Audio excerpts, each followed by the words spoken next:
The OnePlus 10R is supposed to be a more affordable offering from OnePlus, and it starts at a price of $38,999. But if you look at this price a couple of years back, you'll find that flagship phones from OnePlus were actually priced in this price bracket. This year, however, things have changed. The OnePlus 10 Pro starts at 67,000 rupees, and the OnePlus 10R, which is their more affordable phone, starts at 39,000 rupees. Now, of course, if you want all the features that are available in this device, you would want to pick the higher variant, which is the 12GB plus 256GB variant, and this one is priced at 43,000 rupees approximately, and you do have certain bank offers and discounts available. What additional features you'll get, we'll discuss in this video, but let's quickly start off with the build quality and design of the OnePlus 10R. Look at the phone from a distance, and it has a really nice and striking design. You've got these retro-inspired lines that run in the back of the phone, and the overall squared-off body mimics the iPhone 12 and 13 series, making the phone look more in line with today's fashion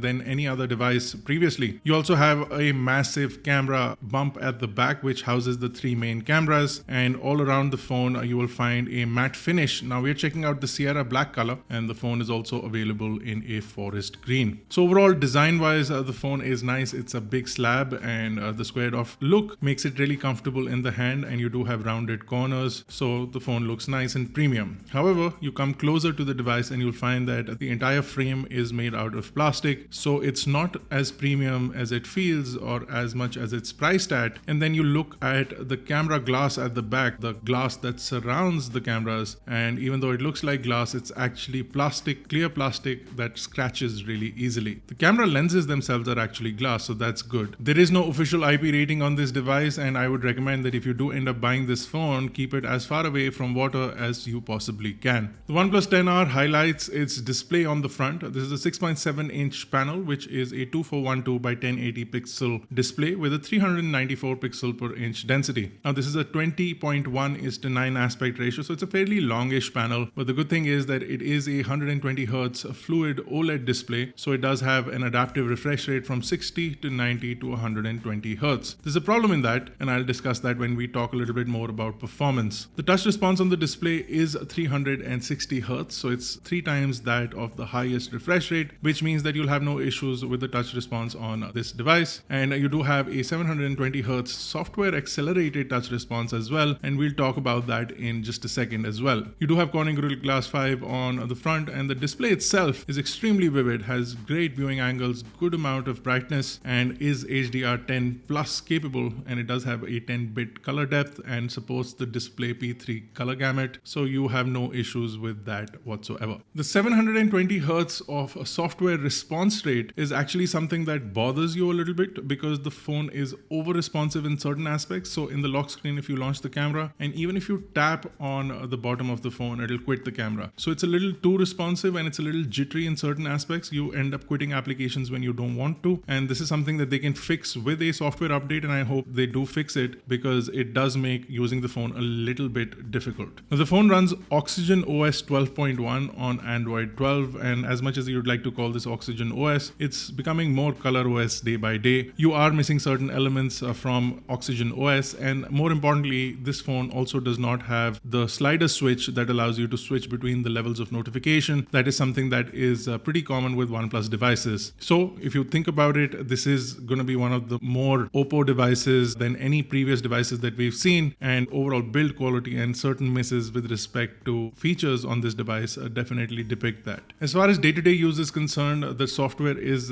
extremely responsive. The screen looks really good while using the device, and your everyday experience is pretty good, especially considering that you have that adaptive display that switches between refresh rates as per your needs. There's a big problem with the adaptive refresh rate, however, because it only switches between 60, 90 and 120. If you're watching content other than that, like 24 FPS movies shot in cinema format, those will not look good on this device. Also, you're getting quite a lot of restrictions as far as gaming performance is concerned. So in Battlegrounds, you only get HD graphics and high FPS as opposed to HDR or Extreme that you would find in other devices. So when you start pushing the chip on this device, which incidentally is the MediaTek Dimensity 8100 Max, it doesn't fare up to the performance that is required from modern day applications and modern day games. You also get the ARM Mali G610 GPU, which is where mostly all of it falters down. We tested games on the 12GB plus 256 156GB variant, and it showed that the gaming performance, especially the graphics performance, is not up to mark, and it definitely misses out on this device. And considering the price of this phone, you can actually get much higher performing devices from last year that are cheaper than this phone, that give you better performance in gaming and also have a pretty good display as well. Now, when you pick the higher variant, you can also get an optional 150 watt of charging with a smaller 4500 mAh battery, and for this you'll have to pay ₹1,000 more.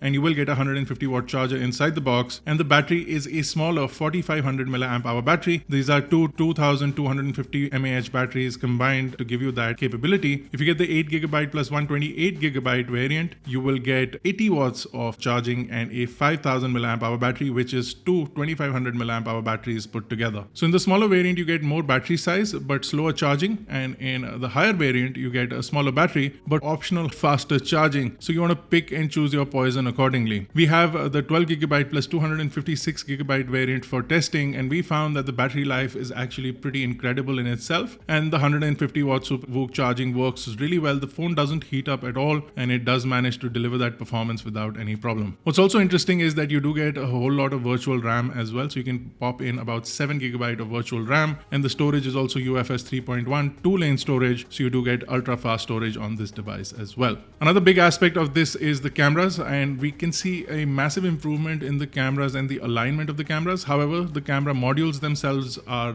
actually questionable. So the main camera, and the camera you're going to be using the most, is the 50 megapixel camera. This has a 1/1.56 inch sensor and an f1.8 aperture. This does support OIS and does have a 23.6 millimeter equivalent focal length. So you get a pretty standard camera here. This is a Sony IMX766. OnePlus has done a good job of image processing, and the AI modes on this look good as well. Some of the pictures that we shot captured the colors as well as the contrast and exposure quite accurately, and the images out of the camera look good. You do have 4K support on this device. However, you do not get any image stabilization unless you come down to 1080p. The other camera is an ultra wide 8 megapixel camera that has a 120-degree field of view approximately and an f2.2 aperture. So you do have a big difference in the aperture sizes of the two lenses. And the third camera, which I think nobody is going to really use, is the 2 megapixel macro camera. If you do enjoy macro photography, I would recommend that you use a lens on the main camera as opposed to using a 2 megapixel macro lens. However, because of the AI algorithms and some of the image processing that you do get a pretty decent macro shot from this device as well. The front camera is a 16 megapixel camera. It's a fixed focus camera with an f2.4 aperture, and it does support EIS, and it can do 1080p video at 30 frames per second. Overall, the OnePlus 10R is a lot of compromises for a lot of money. You're getting a subpar build quality with plastic, even though it looks good. You have a squared off design, but you don't have any metal frames. You do get a really nice cover inside the box, but you will need to put that on the phone if you don't want it scratched at all. The glass surrounding the cameras is not really glass, it's plastic. There is no IP rating, and the performance of the processor is not capable enough to even deliver in most games that can be played well on a sub 20,000 rupee phone. While the cameras are good and the display is the highlight of the phone, there is a lot missing from the OnePlus 10R to make it a recommended device for around the 40,000 rupee price bracket. I would suggest you look for alternatives. This has been our review. If you enjoyed it, smash the like button, hit the subscribe button for more videos. This has been Bharat Nagpal. You've been watching iGyaan. I'll see you guys in the next one.